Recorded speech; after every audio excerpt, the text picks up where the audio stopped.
Boa noite, você que está me assistindo aqui agora. Aqui pelo menos é a noite, né? Então, bom dia, boa tarde, boa noite, você que está me assistindo.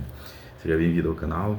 Eu vou fazer algumas filmagens, uma série de vídeos, lendo alguns livros que são de interesse no setor financeiro, né, para você que quer aprender um pouco sobre dinheiro.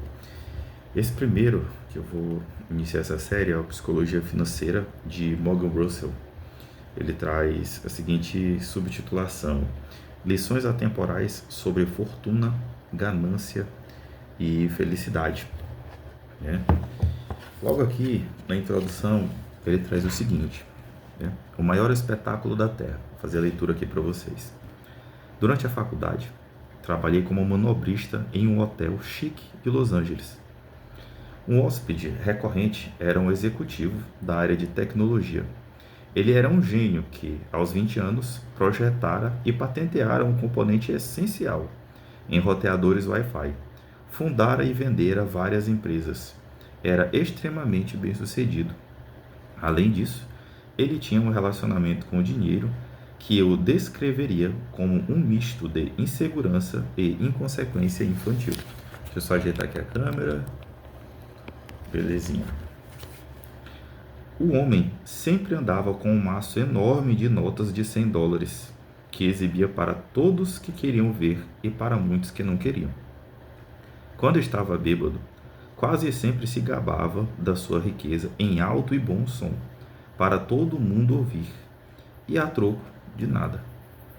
Certo dia, ele entregou milhares de dólares em espécie a um de seus colegas e disse: Vá na joalheria que tem aqui perto e compre umas moedas de ouro de $1.000.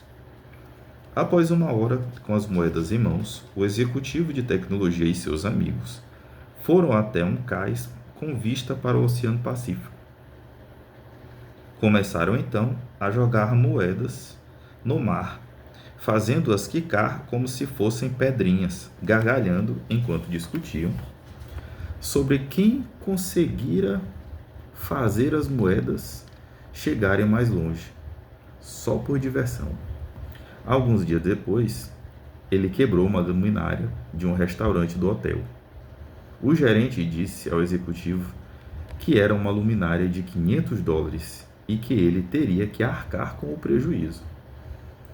Você quer $500? Perguntou o homem incrédulo, enquanto tirava notas do bolso e entregava ao gerente. Aqui tem $5.000, agora saia da minha frente e nunca mais me insulte assim de novo.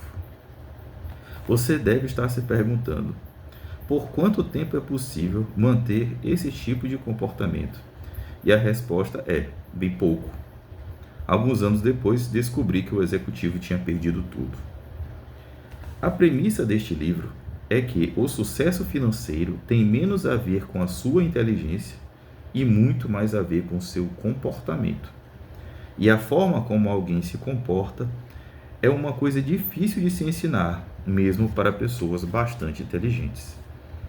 Um gênio que não consegue controlar as suas emoções pode se tornar um desastre financeiro. O oposto também é verdade. Pessoas comuns, sem nenhuma educação financeira, são capazes de conquistar riqueza, desde que tenham uma meia dúzia de habilidades comportamentais que não estão relacionadas aos métodos formais de medição de inteligência. Ele dá esse primeiro exemplo de quebra, e o segundo exemplo que ele traz aqui no livro é um exemplo de sucesso, né? Vamos ver como é que é isso? Vamos lá. Meu verbete preferido da Wikipedia começa assim: Ronald James Reed foi um filantropo, investidor, faxineiro e frentista dos Estados Unidos da América. Ronald Reed nasceu na zona rural de Vermont. Foi a primeira pessoa da sua família a concluir o ensino médio. E o fato de que ele precisava pegar carona todos os dias para chegar à escola torna a coisa ainda mais interessante. Para quem conhecia Ronald Reed, não havia muito mais a ser dito. Sua vida era realmente tão discreta quanto parece. Reed passou 25 anos consertando carros em um posto de gasolina e 17 anos varrendo o chão em uma filial da JCPenney, uma rede de lojas de departamentos. Aos 38 anos, comprou uma casa de 2 quartos por $12.000 e viveu nela pelo resto da vida. Ficou viúva aos 50 e não voltou a se casar. Um amigo contou que o principal hobby de Reed era cortar lenha. Reed morreu em 2014 aos 92 anos. Foi quando o humilde faxineiro da zona rural ganhou as manchetes do mundo todo. Ao todo, 2.813.505 americanos morreram em 2014. Menos de 4 mil tinham um patrimônio líquido de mais de $8 milhões quando faleceram. Ronald Reed era um deles. No testamento, o ex-faxineiro deixou $2 milhões para os enteados e mais 6 milhões para o hospital e para a biblioteca da cidade. Todos que conheciam Reed ficaram perplexos onde ele tinha conseguido tanto dinheiro. No fim das contas, não havia nenhuma história secreta, nada de bilhete de loteria ou herança. Reed guardou um pouco que podia e investiu em ações blue chips, ou seja, ações de primeira linha. Em seguida, passou décadas esperando aquele pequeno investimento inicial render e alcançar $8 milhões. Simples assim, de faxineiro a filantropo. E eu adiciono multimilionário. Poucos meses antes da morte de Ronald Reed, um homem de nome Richard também chamara a atenção dos jornais. Richard Fusconi era tudo o que Ronald Reed não era. Fusconi, um executivo do banco Merrill Lynch, formado em Harvard e com pós-graduação, teve uma carreira tão bem sucedida no mercado financeiro que se aposentou aos 40 anos e se tornou filantropo. David Komansky, ex-CEO do Merrill Lynch, elogiou o talento para os negócios, a capacidade de liderança, o bom senso e a integridade pessoal de Fusconi. A revista Crane, especializada em negócios, o incluiu em uma das suas listas de 40 empresários de sucesso com menos de 40 anos.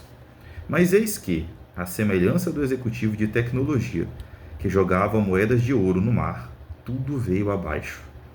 Em meados dos anos 2000, Fusconi fez um grande empréstimo para expandir uma mansão de mais de 1.500 metros quadrados em Greenwich, Connecticut, que tinha 11 banheiros, 2 elevadores, 2 piscinas e 7 garagens, e cujos custos de manutenção eram superiores a $90 mil por mês. Isso aqui dá o quê? Quase $1 milhão por ano. Por aí, né? Arredondando. E então veio a crise financeira de 2008. A crise afetou as finanças de quase todo mundo e, aparentemente, transformou o dinheiro de Fusconi em pó. Dívidas altas e ativos sem liquidez o levaram à falência. Neste momento, não tenho nenhuma fonte de renda, declarou ele a um juiz de falências em 2008. Isso aí foi na crise do subprime. Se você assistiu o filme A Grande Aposta, lá detalha a crise com precisão. Primeiro, a sua causa em Palm Beach foi executada. Em 2014 foi a vez da mansão de Greenwich. 5 meses antes de Ronald Reed deixar sua fortuna para a caridade, a mansão de Richard Fusconi, onde os convidados se lembravam da emoção de jantar e dançar em um piso transparente sobre a piscina interna da casa, foi vendida em um leilão de execução hipotecária por um valor 75% menor do que o da avaliação feita por uma seguradora. Ronald Reed, o faxineiro, era paciente. Richard Fusconi, o pós-graduado e formado próprio para o mercado financeiro, ganancioso. Isso foi o suficiente para que a enorme diferença entre a formação e a experiência deles se tornasse irrelevante. Eu vou manter a história até aqui, até para que você possa honrar o autor e comprar o livro também, se lhe interessar. Como eu costumo falar nas aulas, eu já falei na outra palestra e pretendo tornar isso aqui um público mais fácil, para ver se entende isso como algo que tem que ser levado para toda a vida. Investimento é primeiro um comportamento. Por último, só depois, ele é matemática. Faxineiro só manteve o comportamento durante toda a vida. Tornou-se multimilionário. Escolheu as ações sólidas, não pegou nada arriscado, rapaz, vou pegar o básico que dá certo. Levou para a vida toda, investiu. Quando morreu, teve a vida que ele queria, viveu em paz. O conceito dele de riqueza não envolvia extravagância. E conseguiu proteger as pessoas que amava, conseguiu deixar patrimônio, inclusive deixou para terceiros, o hospital da cidade e a biblioteca, ou seja, saúde, proteção física, né, na integridade das pessoas, e um apoio para a biblioteca, para deixar o conhecimento aí, que provavelmente era uma causa que ele acreditava. Em resumo, um legado. O nome de Ronald Read entrou para a história quando se trata de investimento. É preciso levar em conta isso, tá bom? Então, que sirva de inspiração para você. Não é tão difícil assim. Se você quiser fazer o básico que dá certo, aqui na escola a gente tem condições de ensinar, certo? Nossa escola está começando, você vê que a estrutura do vídeo não é exatamente bem elaborada, mas essa parte, essa pequena parte, como diz o Chris Gardner, essa pequena parte da minha vida eu chamo de felicidade. E a felicidade de poder compartilhar um conhecimento que vai te permitir chegar lá, atingir um objetivo parecido, desde que você tenha mentalidade de longo prazo. E se ainda estiver precisando trabalhar, a gente tem condições de cultivá-la em você. Bem, eu desejo a você um bom início de jornada, se decidir concluir o seu trabalho conosco, decidir fechar com a gente a parceria para lhe ensinar a investir, certo? Não deixe de ler o livro é muito bom, certo? A finalidade dele é te abrir tua mente. Ele é um livro que aborda a coisa de forma geral, ele não vai te ensinar a analisar ações, analisar papéis, ele não tem esse condão de fazer isso, mas só te mostrar o poder que o comportamento adequado, aplicado à renda ativa ou passiva, pode fazer na tua vida.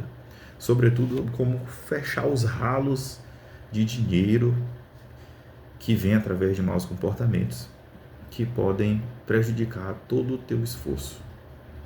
Bem, desejo a você que mantenha a sua vontade forte, mantenha a sua luz brilhando, bem? E não desista, porque aqui nessa escola nós incentivamos a vontade aplicada ao investimento, aplicada à melhoria, essa cultura de alta performance. Até a próxima.